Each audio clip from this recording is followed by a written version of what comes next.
नमस्कार, prime time exclusive में आप सभी का स्वागत है। मैं हूं आपके साथ रोमिता तिवारी। इस प्राइम टाइम एक्सक्लूसिव की शुरुआत आज कुछ ऐसी तस्वीरों के साथ करेंगे जिसे देखने के बाद हम सबका इससे सबक लेना बेहद जरूरी है। इन तस्वीरों में लापरवाही की इंतहा है, कोरोना को लेकर लोगों का बेपरवाह रवैया है और इन मस्तीखोरों का शुद्ध देसी तरीके से इलाज भी आपको इन तस्वीरों में ही दिखाई देगा। देखिए, रोड खाली कीजिए, रोड खाली कीजिए।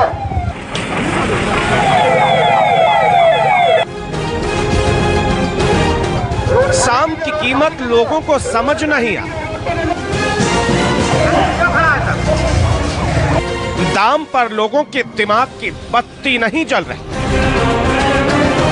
तब हार कर पुलिस को दंड की नीति पर आना पड़ा।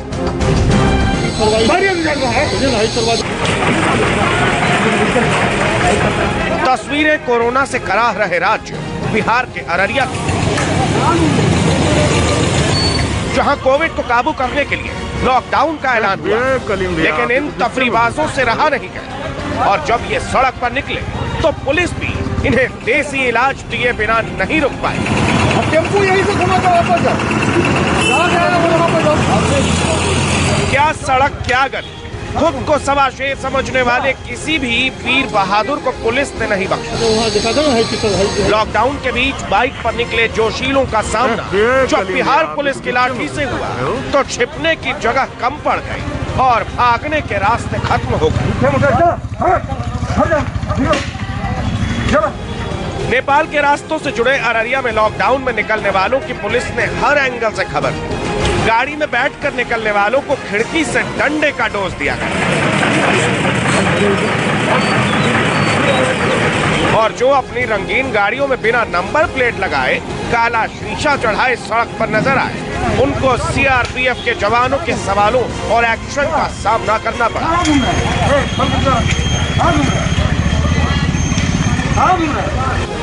आपको बता दें कि अररिया जिले में कोरोना का संक्रमण लगातार बढ़ता जा रहा है। संक्रमण के रोकथाम के लिए सरकार हर संभव कोशिश कर रही है, लेकिन लोग अपने साथ साथ दूसरों की जिंदगी को खतरे में डाल रहे हैं। लोग मानने को तैयार नहीं, बेवजह घर से बाहर निकल रहे हैं, जिनसे प्रशासन सख्ती से निपट रहा है।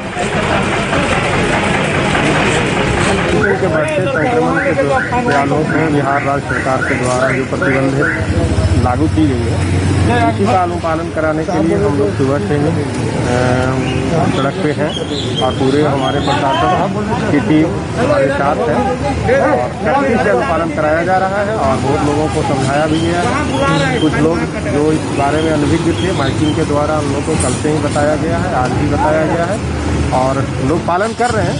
लेकिन कुछ वैसे लोग हैं कि जो नहीं पालन कर रहे हैं, उनके साथ सख्ती से हम लोग पेश आ रहे हैं और उनको पालन हर हाल में करना है, क्योंकि कोविड-19 का जो संक्रमण बढ़ गया है। अब राजस्थान की इन तस्वीरों को देखिए। साधारण से दिखने वाली इन इमारतों और घरों का कुछ ऐसा इस्तेमाल किया गया है कि ये खुली जेल में तब्दील हो गए हैं। यहाँ पुलिस का पहरा है, लेकिन लोगों को इमारत में टहलने की छूट है। खाने पीने का इंतजाम है, लेकिन इमारत से बाहर न निकलने की सख्त पाबंदी है। दरअसल ये एक क्वारंटीन सेंटर है और यहाँ पर पिछले 24 घंटे में कोरोना कर्फ्यू का नियम तोड़ने वाले 1900 लोगों को रखा गया है। अगले 3-4 दिन तक ये लोग इसी जगह पर रहेंगे और इस दौरान उनका RT-PCR टेस्ट भी कराया जाएगा। इस वक्त मैं जयपुर के उस क्वारंटाइन सेंटर में हूं जहां पर की लापरवाही बरतने के कारण लोगों को लाकर रखा हुआ है। राजस्थान में पिछले 24 घंटे में करीब 2000 लोगों को कर्फ्यू के दौरान बेवजह सड़कों पर घूमता हुआ पाया गया था। सरकार का कहना है कि कोरोना की चैन तोड़ने के लिए अब सख्ती जरूरी है, तो ऐसे में इन सभी लोगों को लाया गया है। यहाँ पर आप देख सकते हैं, ये सभी वो लोग हैं जिन्हें यहाँ पर लाया गया है। यहाँ पर इन्हें 3 दिन तक रखा जाएगा। बाकायदा इनका RT-PCR टेस्ट कराया जाएगा और RT-PCR टेस्ट में नेगेटिव आने पर ही इन्हें घर जाने की इजाज़त दी जाएगी, वो भी सख्त चेतावनी के साथ। तो ऐसे में जयपुर के इस सेंटर में करीब 200 लोगों को लाकर रखा गया है। इनका टेस्ट भी हो गया है, अब रिपोर्ट का वेट किया जा रहा है। जयपुर पुलिस के अधिकारी और जवान इस तरह से यहाँ पर तैनात हैं और जो सिविल डिफेंस के लोग हैं यहाँ पर इन लोगों के पानी की भी इस तरह से अच्छा साफ पानी मुहैया करा रहे हैं। दिन में 2 टाइम का खाना इन्हें मिल रहा है और तमाम तरह की। भाई साहब, ये लोग कौन है जिन्हें लाया गया यहाँ पर? ये आम पब्लिक है जो रोड पर अपने घूम रही थी, वो है बिना काम के घूम रहे थे, जिनका कोई काम ही नहीं है, तो वो आम पब्लिक है। तो इन्हें यहाँ पर लाकर कब तक, कितने दिन तक रखने का है या क्या क्या कर किया जाएगा? अब इनका सैंपल तो ले लिया रात को, अब वो रिपोर्ट आने के बाद पता लगेगा। अगर कोई नेगेटिव आएगा तो घर छोड़ देंगे, न पॉजिटिव वाले को हॉस्पिटल। एक बात बताइए, आप भी इनके साथ करीब करीब 24 घंटे से सुबह से देख रहे हैं, बातचीत भी हो रही है आपकी, इनमें कुछ कहीं ना कहीं अभी फील हो रहा है कि इन्होंने जो कुछ किया था गलत किया था, नहीं करना चाहिए था, या अभी भी नहीं सुधर रही है? अब ये तो देखो, पब्लिक अपने आप में खुद समझदार है, केवल जिम्मेदार नहीं है। समझदार तो हमारी हिंदुस्तानी पब्लिक जिम्मेदार नहीं है, और इनको जिम्मेदारी जब तक ये पब्लिक नहीं निभाएगी तो न तो सरकार कुछ कर पाए, ना हम कुछ कर पाए। 1900 लोगों के लिए इस क्वारंटीन सेंटर में रहने और खाने पीने के पूरे इंतजाम है। पुलिस पहरे के साथ केयर टेकर स्टाफ का भी प्रबंध है, लेकिन कर्फ्यू में मौज मस्ती इन लोगों के लिए भारी पड़ चुकी है। जान खतरे में डालकर लगातार ये लोग आपकी और हमारी सुरक्षा के लिए हमेशा तैनात खड़े नजर आए हैं। लापरवाही देखते हैं तो इन्हें भी दुख होता है। आप सिविल डिफेंस हैं, यहाँ जो क्वारंटाइन में लाए गए लोग, उन लोगों के लिए क्या क्या व्यवस्था आप की जा रही है? सर यहाँ पे क्योंकि अगले 3 दिन तक ये आपके मेहमान ही हैं। जी हाँ सर, इनके लिए खाना पानी और रहने की व्यवस्था पूरी है। आप देख सकते हैं अंदर पंखे वगैरह भी लग रहे हैं, और बेड वगैरह है इनके लिए, सब कुछ है, नहाने का साबुन वगैरह सब कुछ है। तो नहाने का साबुन वगैरह सब कुछ है। जैसे मैं आपको दिखा रहा हूँ, देखिए हर कमरे में जितने लोगों को यहाँ लाया जाएगा, जितने लोगों को रखा जाएगा, उनके लिए यहाँ पर इस तरह से बकेट की व्यवस्था है। सबसे पहले रजिस्टर में नाम पता लिखा जाएगा। ये उनके लिए तकिया बिस्तर हर रोज चेंज किया जाएगा, क्योंकि यहाँ पर भी भले ही ये लोग लापरवाही बरते, लेकिन इनकी सुरक्षा का पूरी तरह यहाँ पर भी ध्यान रखा जाएगा, और हमेशा इस तरह से इन लोगों को बिस्तर दिया जाएगा। और इसी तरह की तमाम इन लोगों ने तैयारी की है। लेकिन सबसे बड़ी बात है कि यहाँ पर जिन लोगों को लाया गया, उनमें ज़्यादातर वो लोग हैं जो हर रोज़ कमा कर खाने वाले हैं, अपने परिवार का भरण पोषण करने वाले हैं। तो ऐसे में इन लोगों को लगता है हाँ लापरवाही ज़रूर हुई है, लेकिन इनके पास अपने अपने तर्क भी हैं। फिलहाल तो ये देखना होगा कि राजस्थान पुलिस का यह कदम कितना असर दिखा पाता है उन लोगों के लिए जो बेवजह लापरवाही से अपने घरों से बाहर इधर उधर घूमकर संक्रमण की रफ्तार को कम नहीं करने के जिम्मेदार बने हुए हैं। एक तरफ कोरोना को मजाक समझने वालों की नासमझी और बेवकूफी है, तो दूसरी तरफ कोरोना के दर्द को दूर करने की जद्दोजहद। तस्वीरें मध्य प्रदेश के आगर मालवा जिले की। जिले में कोरोना के मरीजों की बढ़ती तादाद की वजह से स्वास्थ्य सेवाओं के हाल बेहाल है।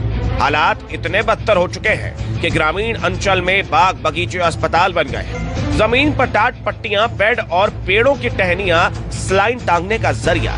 डॉक्टर्स खेतों में पेड़ों की टहनियों से बांधकर मरीजों को ग्लूकोज चढ़ा रहे हैं।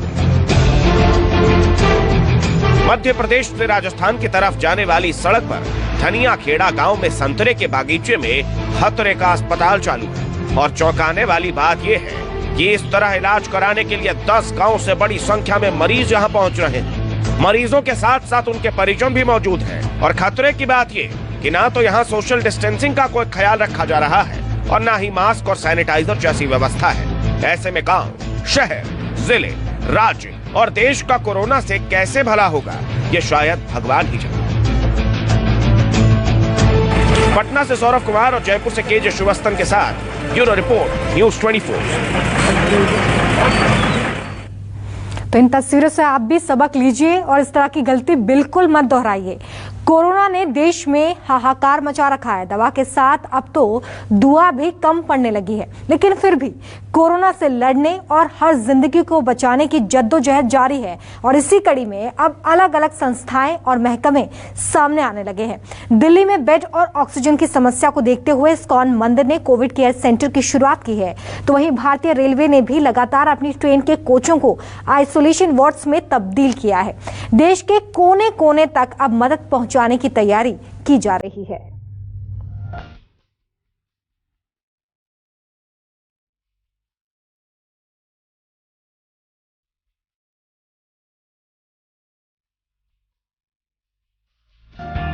यहां कोविड पेशेंट्स के लिए सब इंतजाम है। डॉक्टर है, नर्स है, अच्छी व्यवस्था है। इस्कॉन की इस पहल से मरीजों को राहत मिल रही है। दिल्ली के द्वारका में इस्कॉन द्वारका और एक बड़े बिजनेसमैन की तरफ से शुरू किया गया 200 बेड का कोविड सेंटर मरीजों के लिए किसी सौगात से कम नहीं है। इस्कॉन की तरफ से शुरू किए गए इस कोविड सेंटर में वो हर चीज मौजूद है जो किसी अच्छे अस्पताल में होती है। दिल्ली के अस्पतालों में बेड्स फुल हैं, ऑक्सीजन की कमी है, दवाइयों की कमी है, लेकिन इस मुश्किल वक्त में इस्कॉन ने इंसानियत की सेवा का फर्ज निभाया है। यहाँ मरीजों को ऑक्सीजन फैसिलिटी के साथ साथ दवाइयाँ और लैब टेस्टिंग की सुविधा भी दी जा रही है। देश बेहाल है, देश बेबस है, लेकिन हताश मत होइए, क्योंकि कुछ लोग ऐसे भी हैं जो आपके हाथ थामने के लिए आगे बढ़ रहे हैं, जो आपकी मदद करने के लिए आगे आ रहे हैं। इस वक्त मैं द्वारका के सेक्टर 3 में हूं और दीनदयाल उपाध्याय कॉलेज में कोविड सेंटर बनाया गया है 200 बेड का, और 200 बेड में ऑक्सीजन लगाया गया है और तमाम फैसिलिटी दी गई है।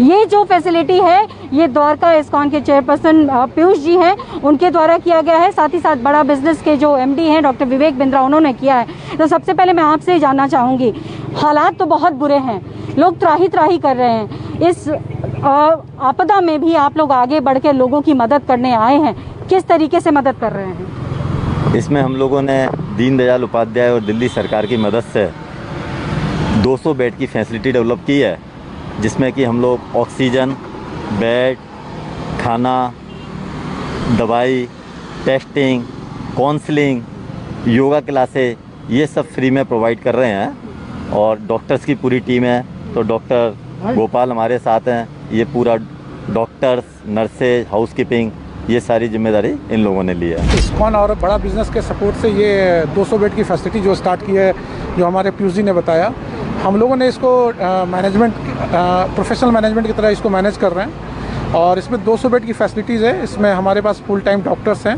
जो यहाँ पर 24/7 रहेंगे। ये है डॉक्टर विवेक बिंद्रा। डॉक्टर बिंद्रा ने हाल ही में अपने परिवार के एक सदस्य को खोया है। डॉक्टर बिंद्रा ने कई अस्पतालों के चक्कर काटे, लेकिन बेड और ऑक्सीजन की कमी की वजह से मरीज की जान चली गई, जिसके बाद डॉक्टर बिंद्रा ने फैसला किया कि वो उन लोगों की मदद करेंगे जिन्हें अस्पतालों में एडमिट नहीं किया जा रहा है। जी, हालात तो शायद शब्दों में भी बयान नहीं किए जा सकते हैं, जिस तरीके से पूरा फेल हो चुका है तब। बावजूद इसके आप लोग आगे बढ़ के लोगों का हेल्प कर रहे हैं। किस तरीके का सेंटर है, किस तरीके से लोगों को हेल्प कर रहे हैं आप? मेरे एक कॉलीग थे निशांत जी, साथ में काम करते थे। उनके पिता डॉक्टर थे, मेडिकल डॉक्टर होने के बावजूद ना उनको ऑक्सीजन मिला, ना एम्बुलेंस मिला, ना हॉस्पिटल में बेड मिला। उसने हमारे को झकझोर के रख दिया। इस्कॉन के जो प्रमुख हैं, हिज होलीनेस गोपाल कृष्ण गोस्वामी महाराज, उनसे हमारी चर्चा हुई, उनका आदेश हुआ, उनका ब्लेसिंग मिला। ये यूनिवर्सिटी आप देख रहे हैं, दीनदयाल उपाध्याय कॉलेज, इस कॉलेज के हॉस्टल खाली था। हॉस्टल के अंदर 100 कमरे थे, हर कमरे में 2 बेड थे। 200 बेड हमें मिल गए। हमने सरकार से रिक्वेस्ट कराया, कॉलेज प्रशासन को, उन्होंने हमारे को ये 200 बेड की यहाँ पे सुविधा दे दी। ऑक्सीजन हमने चाइना से मंगाया, जगह जगह से अरेंज किया। ये दवादोष.com नाम का एक दवाई का स्टार्टअप है, उसको बोला दवाई उसे सस्ते में दे दिया। गुजरात में मरीजों की संख्या तेजी से बढ़ रही है। अस्पतालों में बेड्स की कमी है, जिसे देखते हुए अब रेल के डिब्बों में कोरोना संक्रमितों के लिए आइसोलेशन कोच बनाए गए हैं। यहाँ 12 isolation railway coach Sabarmati station और 6 कोच चांदलोडिया में बनाए गए हैं। कोरोना की बढ़ती महामारी के बीच तमाम सरकारें अपने तरीके से इंतजामात कर रही हैं। मरीजों की बढ़ती संख्या के मुताबिक आइसोलेशन वार्ड्स कम पड़ रहे हैं, अस्पताल कम पड़ रहे हैं, बेड्स कम पड़ रहे हैं, ऑक्सीजन कम पड़ रहा है, दवाइयाँ कम पड़ रही हैं, एम्बुलेंस कम पड़ रही है। ऐसे में रेलवे प्रशासन अब आगे आया है और इस समय आप देख रहे हैं कि किस तरह से एक रेलवे के कोच को आइसोलेशन वार्ड में तब्दील किया गया है। ये अहमदाबाद का साबरमती रेलवे स्टेशन है, जहां पर आपको दिखाई दे रहा होगा कि किस तरह से रेलवे के कोच को आइसोलेशन वार्ड में तब्दील किया गया है। ऐसे 12 कोच हैं यहाँ पर साबरमती रेलवे स्टेशन पर, जहाँ पर इस तरह से बेड लगाए गए हैं। एक कोच के अंदर 2 बेड लगाए गए हैं। हालांकि सिर्फ 16 पेशेंट्स जो हैं वो एक कोच में रहेंगे और 72 सीटों की संख्या होती है, जिसके अंदर 16 पेशेंट्स जो है वो रखे जाएंगे। और किसी भी आपातकालीन स्थिति से निपटने के लिए यहाँ पर आपको ये ऑक्सीजन सिलेंडर भी दिखाई दे रहा है। हालांकि ये आइसोलेशन वार्ड बनाए गए हैं यहाँ पर, लेकिन अगर कोई इमरजेंसी आती है तो उन्हें ऑक्सीजन भी सप्लाई किया जा सके। टेम्परेचर मेंटेन करने के लिए आप देख सकते हैं यहाँ पर कूलर्स लगाए गए हैं। तमाम जो कोच हैं, 12 कोच बनाए गए हैं, उन तमाम कोचों को इसी तरह से कूलर से ठंडा करने की एक कवायद यहाँ पर की गई है, जिसके लिए अलग से कनेक्शन जो देना चाहिए वो भी दिया गया है। तो ये एक रेलवे स्टेशन है जिसे साबरमती रेलवे स्टेशन, जिसे आइसोलेशन वार्ड में तब्दील किया गया है। और यहाँ पर जो मरीज़ आएंगे उनकी देखभाल के लिए भी आप देख सकते हैं कि पूरा मेडिकल स्टाफ जो है वो यहाँ पर तैनात हैं।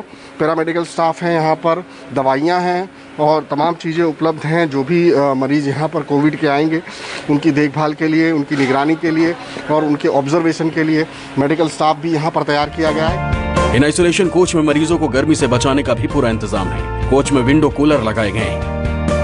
हर कोच में 8 वार्ड बनाए गए हैं जिसमें 16 मरीज रह सकते हैं। हर वार्ड में 2 मरीजों के लिए सुविधा होगी। एक वार्ड में मेडिकल और पैरामेडिकल स्टाफ होगा। हर कोच में 2 ऑक्सीजन सिलेंडर लगाए गए हैं। हर कोच में 2 फायर इक्विपमेंट लगाए गए हैं।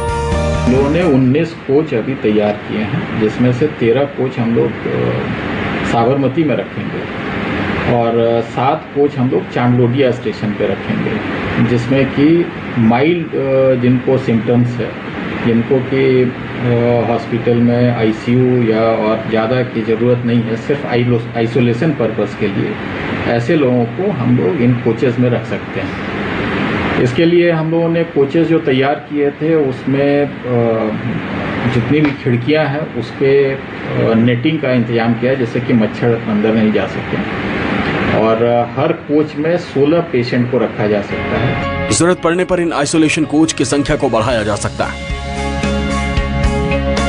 अहमदाबाद की एक और तस्वीर देखिए। अहमदाबाद के नरोड़ा इलाके में सड़क पर पेंटिंग बनाकर कोरोना के खिलाफ जागरूकता अभियान की शुरुआत की गई।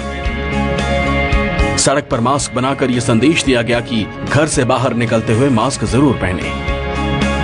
पुंछ में ये पुलिस का चेकिंग अभियान नहीं बल्कि जागरूकता अभियान चल रहा है। ट्रैफिक पुलिस आजकल हाथ में सैनिटाइजर और मास्क लिए दिख रही है। यहाँ जगह जगह पुलिसकर्मी कोरोना महामारी से लोगों को जागरूक कर रहे हैं। हमने एक नई मुहिम चलाई है ट्रैफिक में, जो कि लोगों को अवेयर किया जाए और लोगों को मास्क बांटे जाएं। तो हमने काफ़ी देर से यहाँ गाड़ियाँ रोक के लोगों को जिसने मास्क नहीं डाले हैं तो उनको मास्क पहनाए हैं, और कुछ लोगों ने रुमाल या कपड़ा बांधा हुआ है तो उनको भी हिदायत दी गई है कि आप प्रॉपरली मास्क रखें, और उनको भी हमने मास्क इशू किया है। तो हम तो डेली गाड़ियों को चलान करते हैं, लेकिन आज 2 दिन से हमारा यही मोटो है कि लोगों को अवेयर किया जाए, क्योंकि कोविड-19 है, लोगों की जानों को खतरा है। तो इसलिए हमने ये मुहिम चलाई है कि लोगों को अवेयर किया जाए। जिनके पास मास्क नहीं है या जो गाड़ी में बिना मास्क के बैठा है, उसे पुलिसकर्मी मास्क देकर सावधानी बरतने की सलाह दे रहे हैं। कहीं जागरूकता अभियान चल रहा है तो कहीं रेल कोच को आइसोलेशन वार्ड बनाया गया है। इंसानियत के लिए लड़ी जा रही ये वो लड़ाई है जिसमें सामने वो वायरस है जो न दिखता है और न ही बचने का मौका देता है। ऐसे में सावधानी ही उसे हराने का सबसे बड़ा हथियार है। दिल्ली से पल्लवी विजय, अहमदाबाद से भूपेंद्र, पुंछ से पंकज शर्मा की रिपोर्ट। और देश में कोरोना को लेकर हर तैयारी बौनी साबित हो रही है। विदेश से जो मदद मिल रही है वो भी ऊंट के मुंह में जीरे के बराबर है। देश को अब सिर्फ वैक्सीनेशन से उम्मीद है, लेकिन जिस रफ्तार से वैक्सीन की पूरी प्रक्रिया सामने आ रही है उससे जानकार भी डरे हुए हैं। आंकड़ों की माने तो कोरोना के खत्म होने के पीछे देश में धीमी वैक्सीनेशन की प्रक्रिया सबसे बड़ी वजह है। कोरोना को खत्म करने वाली hard immunity slow vaccination process के चलते बन नहीं पा रही है, और हार्ड इम्यूनिटी के नहीं बनने से कोरोना को फैलने का और मौका मिल रहा है और लगातार डरावने आंकड़े सामने आ रहे हैं।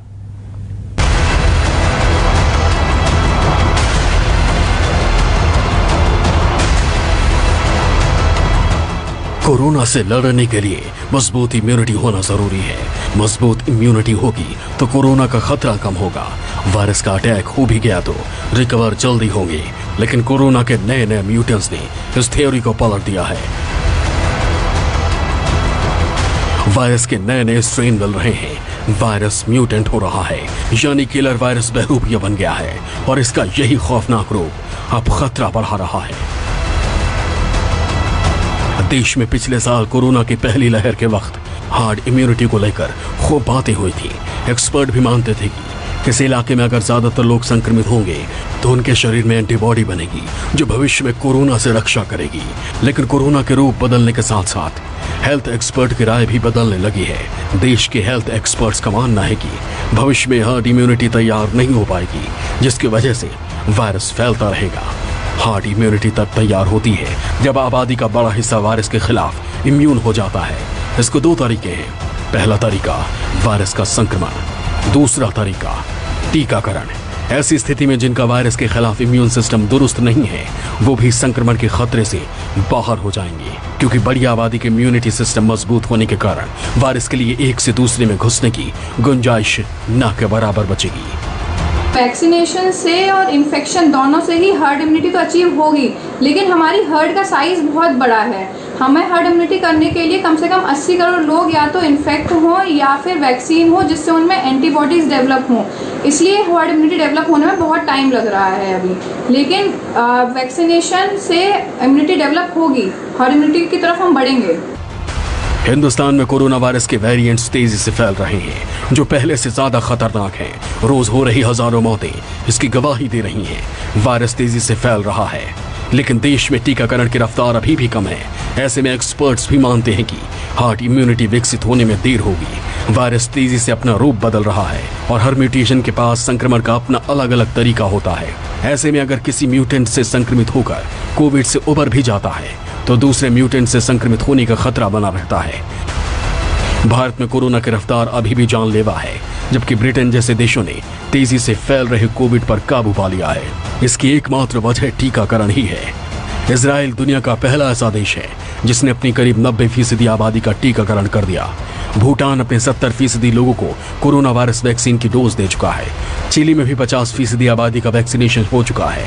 अमेरिका में करीब 30% लोगों का वैक्सीनेशन हो चुका है। ब्रिटेन में करीब 74% वैक्सीनेशन हो चुके हैं, जबकि 130 करोड़ आबादी वाले हिंदुस्तान में अब तक करीब 12% वैक्सीनेशन हुआ है। और इन्फेक्शन ज़्यादा होना तो हमारा क्या है, वैक्सीनेशन का एक क्या उद्देश्य है? वैक्सीनेशन का उद्देश्य है हर्ड इम्यूनिटी लाने का। हर्ड इम्यूनिटी, हर्ड मतलब पूरा कम्युनिटी का इम्यूनिटी। हर्ड इम्यूनिटी का मतलब कि ये सबको हो जाए, सबको हो, कोविड सब इनर्ट हो जाए, सब उससे हाँ सब प्रोटेक्टेड रहे। तो अगर मेरा होगा तो आप इम्यून है, आपको नहीं होगा तो ये अरेस्ट हो जाता है। तो वैक्सीन से भी होता है और इन्फेक्शन से भी होता है। तो यहाँ तो वायरस आपको जल्दी फैला रहा है, तो इतना डरने की कोई बात नहीं है। फैल रहा है ठीक है, लेकिन मौत भी तो प्रोपोर्शनली जैसा पहले के टाइम से अभी आप लोग डर रहे हो क्योंकि ये जल्दी फैल रहा है। तो इट्स वेरी सिंपल। कोविड-19 के खिलाफ हर्ड इम्यूनिटी का पैमाना क्या है ये आज तक तय नहीं हो पाया है। इतना जरूर है कि संक्रमण के बाद शरीर में बन रही एंटीबॉडीज कुछ महीनों में खत्म हो जा रही है। ऐसे में टीकाकरण ही वो हथियार है जिससे बहरूपीय वायरस को मारा जा सकता है। Bureau report, news 24। फिलहाल एक छोटा सा ब्रेक, देखते रहिए न्यूज़ 24।